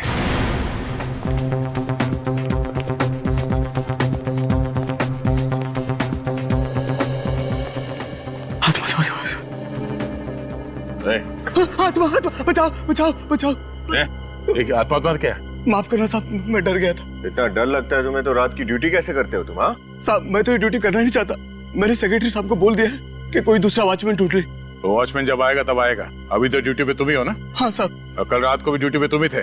कल की रात की तो बात ही मत करो साहब। कल की रात तो मैं इतना डर गया था कि दिल का दौरा पड़ने से मेरी मौत भी हो सकती थी। क्या हुआ था कल रात? कल रात इंटरकॉम से मुझे एक आत्मा का फोन आया था साहब। ये आत्मा की रट लगाना बंद कर दो, समझे? कोई आत्मा नहीं होती, सिर्फ इंसान होते हैं। अच्छे इंसान, बुरे इंसान, बस। मैं अपनी माँ की सौगंध खा के कहता हूँ साहब, कल फ्लैट नंबर 900 से मुझे फोन आया था। हाँ, फोन आया तो क्या हुआ? इसमें इतना घबराने वाली कौन सी बात है? घबराने की बात तो है साहब। जब से ये बिल्डिंग बनी है तब से फ्लैट नंबर 900 खाली पड़ा है। फ्लैट नंबर 900 खाली पड़ा? हाँ साहब। और तुम्हें पूरा यकीन है कि फोन फ्लैट नंबर 900 से आया था? हाँ साहब। वो आत्मा मुझे बोली, भाग जा ऐसे, चला जा, नहीं तो तेरा हलवा बना दूंगी। और तुम डर गए और यहाँ से भाग गए? हाँ, नहीं तो क्या करता साहब, जान तो सबको प्यारी है। मैं तुरंत सेक्रेटरी साहब के पास गया और उनको बोला कि कोई दूसरा आदमी ढूंढ ले। तो फिर आज क्यों आया ड्यूटी पे? जब तक कोई दूसरा आदमी नहीं मिल जाता, इस आत्मा को तो मुझे ही झेलना पड़ेगा ना। तुम्हें उस आत्मा ने फोन नहीं किया है, खूनी ने फोन किया तुम्हें। उसने तुम्हारे इस डरपोकपने का फायदा उठाया, तुम्हें यहाँ से भगाया और फिर उस लाश को बिल्डिंग से बाहर ले गया। लाश? किसकी लाश साहब? किसकी लाश ये तो मालूम नहीं, पर यह बात तय है कि निष्ठा के खून के अलावा कोई ना कोई और जुर्म भी हुआ है इस बिल्डिंग में। फ्लैट नंबर 900 की चाबी है ना तुम्हारे पास? चाबी तो है साहब, लेकिन मैं वहां अकेला नहीं जाऊंगा साहब, अकेला नहीं जाऊंगा। तुम्हें कौन कह रहा है अकेले जाने के लिए? विवेक, और फ्लैट में जाके चेक करो। चलिए। हाँ सर। जल्दी चलिए।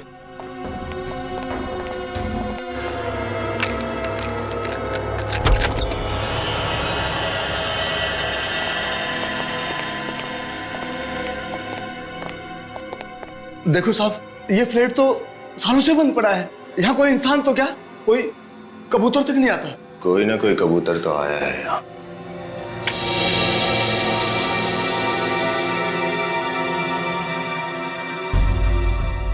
फ्लैट की तो लाइट चालू है। ये रहा इंटरकॉम। इस इंटरकॉम पे सब हो रहा था।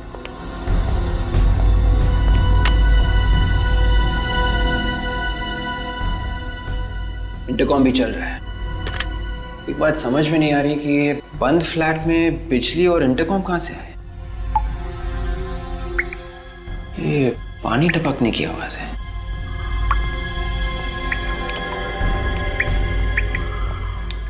ये पानी कहां से टपक रहा है?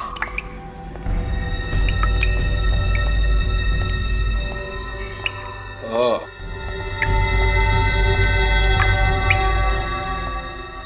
कमाल है, पानी भी चालू है।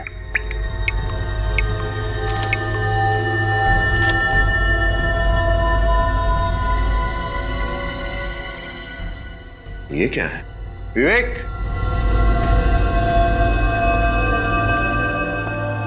कुछ मिला? हाँ, ये देखो। ये तो आगोश की घड़ी का टुकड़ा लग रहा है। अगर दोबारा आप लोगों ने मुझे बदनाम करने की कोशिश की तो मैं मीडिया को बुला के तुम सबको बदनाम कर दूंगा। ये तो आगोश की घड़ी का टुकड़ा ही होगा। मुझे भी यही लगा था। मैं दया सर को फोन करके इन्फॉर्म करता हूँ।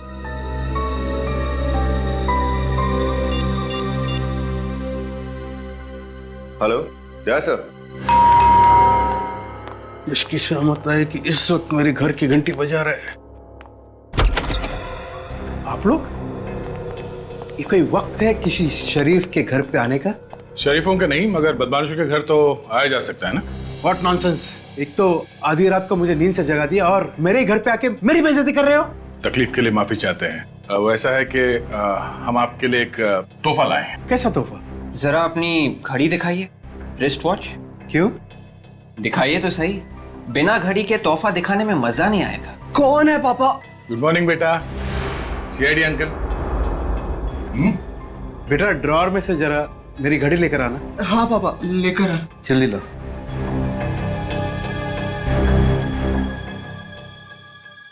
ये लीजिए पापा। ये लीजिए। अब तो बताइए कि तोहफा क्या है? ये रहा आपका तोहफा।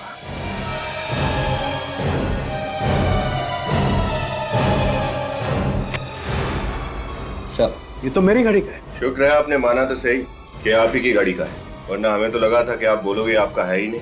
मैं क्यों कहूँ कि मेरा नहीं है? क्योंकि पिन हमें फ्लैट नंबर 900 से मिला है। Flat number 900? ये वहाँ कैसे पहुंचा? कल रात आप वहाँ के इंटरकॉम से फोन करने गए थे, आत्मा बन के। शायद उसी दौरान गिर गया होगा। What nonsense! मैं वहाँ क्यों फोन करने जाऊँ? मेरे घर पे इंटरकॉम नहीं है क्या? रसोई का है। क्यों? खाना बनाने का इरादा है? You want to have dinner here?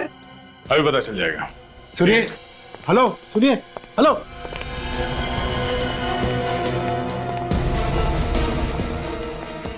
सरसों के तेल का डब्बा का है। Officer, are you serious? रात को 1 बजे किसी अजनबी के घर पे आप क्या खाना बनाओगे? हाँ, क्यों नहीं। वैसे भी आपने अभी तक मेरे हाथ का बनाया खाना खाया किधर है? और जो एक बार दया सर का बनाया हुआ पकवान खा ले, उसका जीवन सफल हो जाता है। सर, ये रहा सरसों का तेल, सैंपल ले लो। क्या वो चीज? तेल खत्म होने वाला है, इस महीने का राशन नहीं मंगाया अब तक? वो अरे विनीत, ऐसी क्या बातें कर रहे हो? हाँ? राशन तो मंगाया होगा। ये तेल किसी ने गिरा तो नहीं दिया? हाँ?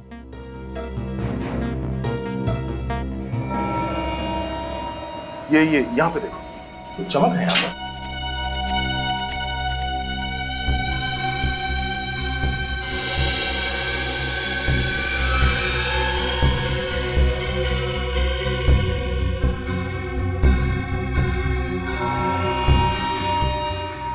ये देखिए सर। मतलब तेल यहीं गिरा है? ये तो मेरी नौकरानी धान्या ने गिराई होगी। लेकिन क्या सरसों का तेल किचन में गिरना क्या जुर्म है? अब जुर्म है या नहीं, इसका जवाब धानिया ही देगी। बुलाओ जरा उसे। वो इस वक्त यहाँ पर नहीं है। यहाँ नहीं है? मगर वो तो इसी घर में रहती ना आप लोग के साथ में। रहती तो ये पर है। सर, दरअसल बात यह है कि कल जमीन पर उसने तेल गिरा दिया था और इसी वजह से मेरे पापा ने उसे बहुत जोर से डांट दिया सर। फिर सर वो रोने लगी और घर से चली गई सर। और अब तक वापस नहीं आई। तो आप लोगों ने पता करने की कोशिश नहीं की कि कहाँ गई है वो? कैसे पता करता? उसके पास तो मोबाइल नहीं है और उसका घर का सही एड्रेस हमारे पास नहीं है। कहानी अच्छी है। कहानी नहीं है, सच्चाई है। सच्चाई तो यह है कि कल दोपहर धान्या अपने तेल में डूबे हुए पैर को लेके ऊपर छत पर गई और वहां पे तुमने उसका खून कर दिया। What? हाँ, उसके बाद तुम्हारी गन नीचे गिरी और उसी भरी हुई गन की वजह से निष्ठा का खून भी हो गया। ये क्या बकवास कर रहे हैं आप? मैं धान्या को क्यों मारूंगा? यही पूछने के लिए हम भी आए हैं, क्यों मारा उसे तुमने? हा? मैंने धान्या को नहीं मारा, लेकिन आप कैसे कह सकते हैं कि धान्या मर गई? क्या आपको इसकी लाश मिली है? हाँ अंकल, मेरे पापा किसी का खून नहीं कर सकते। जरूर धान्या कहीं चली गई होगी। जब तक ये पता नहीं चल जाता कि धान्या मर चुकी है या लापता है, आप हमारे साथ ही रहेंगे। चलिए। ये क्या कर रहे हैं आप? विवेक, ये चलो ना। Yes sir. आप ऐसे नहीं कर सकते। चलिए। लेकिन अरे पापा, कहाँ ले जा रहे हो मेरे पापा को? अरे सर, मेरे पापा निर्दोष है, उन्होंने किसी को नहीं मारा सर, यकीन कीजिए मेरा। देखो बेटा, अगर आपके पापा निर्दोष हैं तो उन्हें कुछ नहीं होगा। मैं खुद उन्हें छोड़ जाऊंगा, ठीक है? बताइए आगोश जी, सारे सबूत तुम्हारे खिलाफ है, क्या कहते हो बताओ? सर, आप मेरा लाई डिटेक्टर टेस्ट करा लीजिए। मैं सच में नहीं जानता कि धान्या कहाँ। अच्छा, वो झूठ बोल रहा है साहब। वही हमेशा धान्या को डांटते फटकारते रहता था, उसी ने धान्या को कहीं ना कहीं ठिकाने लगा दिया होगा। ये बात आप इतने यकीन के साथ कैसे कह सकते हैं? मगर शंपा को तो कुछ और ही कहना है। सर आप एक नौकरानी पे यकीन कर रहे हैं? वो नौकरानी संपा का दिमाग खराब हो गया, कुछ भी अनफसनफ बक रही है। सर मैं तो एक शरीफ और इज्जतदार आदमी हूँ, मैं ये सब क्यों करूँ? मान लिया कि आप एक शरीफ और इज्जतदार इंसान हैं, लेकिन हम आपकी बातों पर यकीन क्यों करें? सर मैं अपनी बेटी की कसम खा के कह रहा हूँ कि खून मैंने नहीं किया, और धानिया कहाँ है मुझे नहीं मालूम। मुझे एक बात बताइए, आपकी वो टूटी हुई घड़ी, मेरा मतलब उस घड़ी की चाबी, वो फ्लैट नंबर 900 में कहां से पहुंच गई? सर ये बात तो मेरे भी समझ में नहीं आ रहा है कि मेरी घड़ी की पिन वहां पहुंची कैसे। सर लगता है खूनी ने पहले इनकी घड़ी चुराई और फिर वही घड़ी की चाबी लेकर फ्लैट नंबर 900 में फेंक दी होगी, और फिर इंटरकॉम पर सिक्योरिटी गार्ड को डरा दिया, और फिर वही टूटी हुई घड़ी लेकर आगोश के घर में वापस रख दी। आगोश जी, धानिया की किसी दोस्त या रिश्तेदार का पता मालूम है तुम्हें? सर मैंने तो कभी उससे पूछा नहीं, उसने कभी बताया।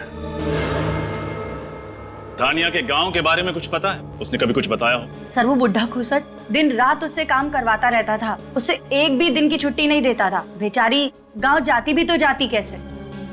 कम से कम गांव का नाम तो पता होगा। हाँ साहब, एक बार उससे बताया तो था, माधवगढ़ नहीं, निवारी।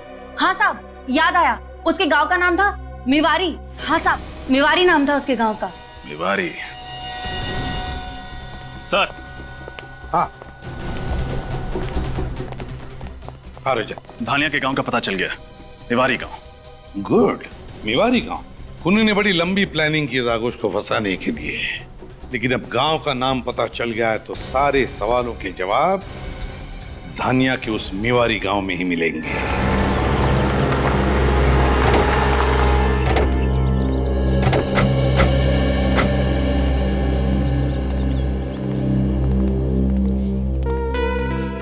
लगता है आप लोग रास्ता भटक गए हैं। कहाँ जाना है आपको?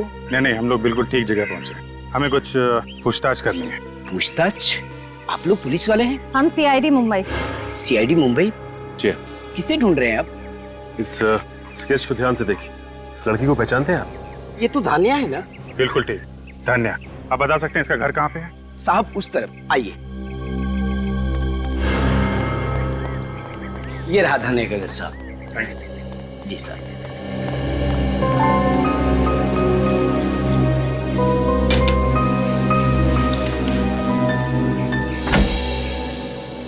जी कहिए। धानिया है घर पे? धानिया से मिलने आए? जी। धानिया तो शहर में है, मुंबई में, पर आप लोग? हम लोग भी मुंबई से ही आए, सीआईडी से। सीआईडी? जी हाँ। कहाँ है धानिया? घर पे नहीं है क्या? आप लोग धानिया को क्यों ढूंढ रहे हैं? एक्चुअली धानिया पिछले 2 दिनों से गायब है। गायब है? जी हाँ, हमें लगा कि वो अपने गांव आ गई होगी, इसलिए हम लोग यहाँ आए। मेरे बच्चे कहाँ चले गए? कौशल्या धीरज रखो। साहब वो तो यहाँ नहीं आई। धानिया यहाँ नहीं आई? जी नहीं। पर किट्टू कहाँ है? उससे कुछ भी पता नहीं चला धानिया के बारे में। किट्टू कौन है? धानिया का पति। धानिया शादीशुदा है? हाँ, किट्टू और धानिया की शादी को पिछले महीने पूरे 2 साल हो गए।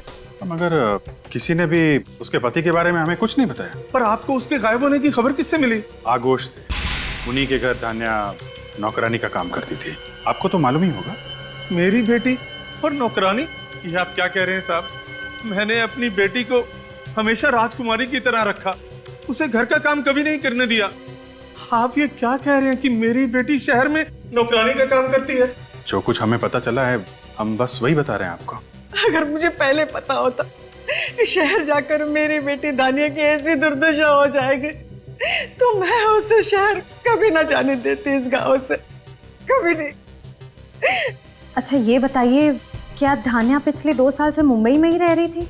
नहीं, शादी के 2 साल हो जाने के बावजूद वो उसे साथ नहीं लेके जा रहा था, हर बार टाल देता था वो। पिछले महीने मैंने उसे साफ साफ कह दिया कि गांव वाले तरह तरह की बातें कर रहे हैं, इस बार तुम्हें उसे साथ लेकर जाना ही पड़ेगा। किट्टू, इस किट्टू की कोई तस्वीर है आपके पास? हाँ, मैं अभी लाती हूँ। प्लीज।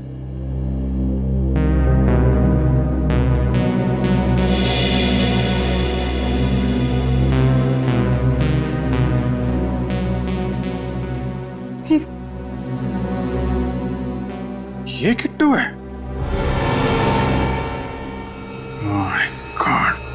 क्या ये सब करना जरूरी है ऑफिसर? जरूरी नहीं होता तो हम लोग यहाँ आते नहीं। बात क्या है सर? आपने हम सबको यहाँ क्यों बुलाया?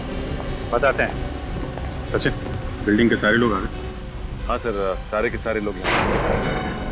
हमने आप लोगों को यहाँ पे इसलिए बुलाया है, जिस दिन यहाँ निष्ठा का खून हुआ उसी वक्त बिल्डिंग के अंदर एक और खून हुआ है। एक खून और? मगर किसका सर? धान्या का। धान्या भाई जो आघोष क्या काम करती है? जी हाँ भाई। सर मतलब धान्या गायब नहीं हुई, उसका खून हो गया? जी हाँ, उसका खून हुआ है।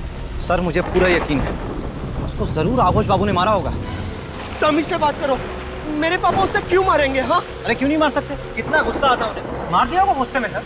अगर मेरे पापा के खिलाफ एक शब्द और भी कहा ना तो मैं तुम्हें मार दूंगा। सीआईडी के सामने मरने मारने की बात नहीं कर, बच्चे हो ना, बच्चे की तरह रहो। फिर सर, धान्या का खून उसी दौरान हुआ जब निष्ठा का खून हुआ था, तो उसकी लाश कहाँ गई? उसकी लाश को किसी ने देखा क्यों नहीं? उसकी लाश हमें मिल गई है। मिल गई है? जी हाँ। और आप लोग कल सुबह 9 बजे प्रीतम नगर वाले मुर्दाघर में आएंगे उसकी लाश को पहचानने के लिए। एक लाश को पहचानने के लिए हम सबको आना है? जी हाँ, सबको आना। लेकिन अभी अभी आपने कहा कि आपको पता है वो लाश उसकी है, तो पहचान के करेंगे क्या? फॉर्मेलिटी है, पूरी तो करनी पड़ेगी। आप सब लोग सुबह 9 बजे आएंगे, उसे पहचान के एक पेपर पे साइन करेंगे। कल 9 बजे शाम।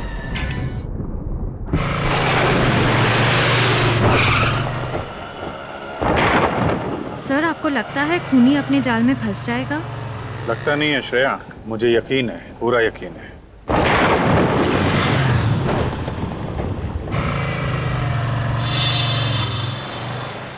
सर आपका तीर सही निशाने पे लगा। चलो देखो कहाँ जा रहा है।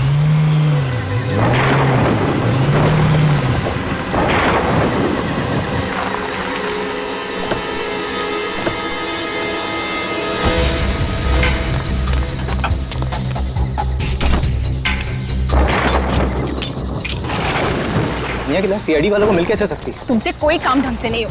मैंने तुम्हें कहा था ना उसकी लाश को यहाँ मत गाड़ो। अब यहाँ पर भी मेरी गलती है। बहस मत करो, जल्दी चलो। चल रहा हूँ ना। तुम्हें याद है ना कि लाश कहाँ छुपाई थी? हाँ जल्दी करो। हाँ यहीं पे है, जल्दी चलो।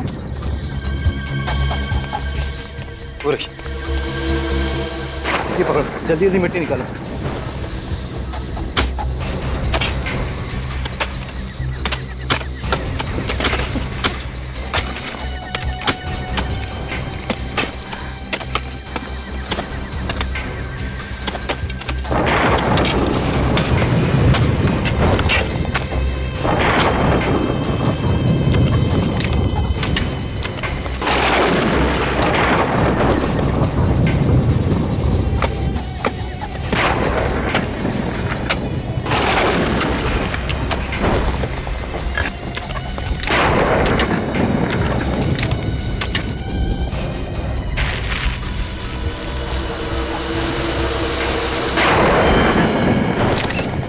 तो डर ही गई थी, लाश तो यहीं पर है। अगर लाश यहाँ है तो सीआईडी वालों के हाथ में जो लाश लगी थी वो किसकी है?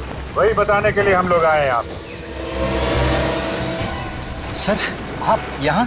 तानिया की लाश मिल गई, हमने ढूंढ निकाला। हाँ सर, हम आपको बुलाने ही वाले थे। अच्छा, इन दोनों ने हमारी काफी मदद की, वरना ये केस तो सॉल्व ही नहीं हो पाता। कानून की मदद करना तो हमारा फर्ज है। अब थोड़ी मदद और कर दीजिए। हमारी गाड़ी वहाँ पे खड़ी है, अंदर जाके बैठने का कष्ट करेंगे उसमें। हम क्यों बैठे सर? अंदर तो खूनी बैठेगा ना। बैठोगे तो तुम ही, क्योंकि खूनी का नाम किट्टू है। किट्टू कौन है सर? कमाल है सर, ये तो किट्टू को भी नहीं जानता। मैं बताता हूँ कौन है किट्टू। ये देखिए, ये है किट्टू। जाने दो, वरना तुम सीआईडी वालों की लाशें यहीं गाड़ दूंगा धान्या की लाश के साथ। अरे बाप, 2 मिनट में कानून के रक्षक से कानून के भक्षक बन गए तुम, हैं? जाने दो, मैं सच कह रहा हूँ, वरना तुम तीनों की लाशें मैं यहीं गाड़ दूंगा। वरना? वरना मारोगे हमें?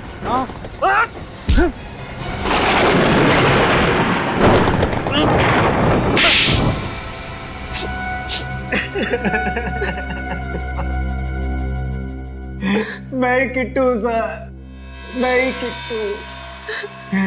मैं धान्या से शादी नहीं करना चाहता था सर, घर वालों ने जबरदस्ती उसे मेरे गले बांध दी। वाह रे वाह, क्या वजह थी खून करने की? वाह, अगर शादी नहीं करनी थी तो इनकार कर देते। अगर इनकार करता तो पिताजी मुझे अपनी जायदाद से बेदखल कर देते। 1 रुपया तक नहीं मिलता मुझे। और इसीलिए तुम दोनों ने प्लान बनाया धानिया को रास्ते से हटाने का। हाँ, पहले हमने उसे आगोश के घर में नौकरानी का काम दिलवाया ताकि वो हमारी नजरों के सामने रहे। हाँ, और फिर एक दिन मौका पाकर हमने आगोश बाबू की घड़ी की चाबी चुरा ली ताकि खून का सारा इल्जाम हम आगोश बाबू के सर डाल सके। और फिर सोसाइटी के सेक्रेटरी के पास जाकर झूठ बोल दिया उसे कि फ्लैट में पानी नहीं आ रहा है, हाँ? ताकि हम छत में पानी चेक करने के बहाने जाएं और वहीं धान्या का काम तमाम कर दें। इसलिए हमने धान्या को ऊपर बुलाया था। ज्यादा इंतजार तो नहीं कराना मैंने। तुम्हारे इंतजार की तो मुझे आदत पड़ गई है। पहले गांव में 2 साल इंतजार कराया, अब शहर में आकर भी मुझे उसी हक का इंतजार है जिसके लिए मैंने तुमसे शादी की थी। ऐसा तुम्हारी बीवी होने का हक। वो हक सिर्फ और सिर्फ शिमोना का है, समझी? अगर तुम्हें उसी को बीवी बनाना था तो तुमने मुझसे शादी क्यों की? क्यों मेरी जिंदगी बर्बाद कर दी? मैं तुमसे कोई शादी वादी करने वाला नहीं था। जो कुछ किया वो सिर्फ अपने घर वालों के दबाव में आकर, समझी? अगर ऐसा ही है तो छोड़ दो मुझे। मैं अब एक नौकरानी की अपमान भरी जिंदगी और नहीं जी सकती। देखो, तुम्हारी किस्मत की रेखाओं में जो लिखा है ना, यही तुम्हारी जिंदगी है। और अगर अपनी तकदीर के साथ समझौता करने की कोशिश की तो अंजाम अच्छा नहीं होगा। बस मैं अब अपनी जिंदगी के साथ और कोई समझौता नहीं करूंगी। वापस गांव जाकर एक नई जिंदगी शुरू करूंगी। और मौत के साथ क्या समझौता करोगी? मौत? किसकी मौत? क्या मतलब है तुम्हारा? तुम यहाँ से अब अपने गांव नहीं नौ जाओ। छोड़ दो मुझे, मैं सबको बता दूंगी। तो तुम्हें मत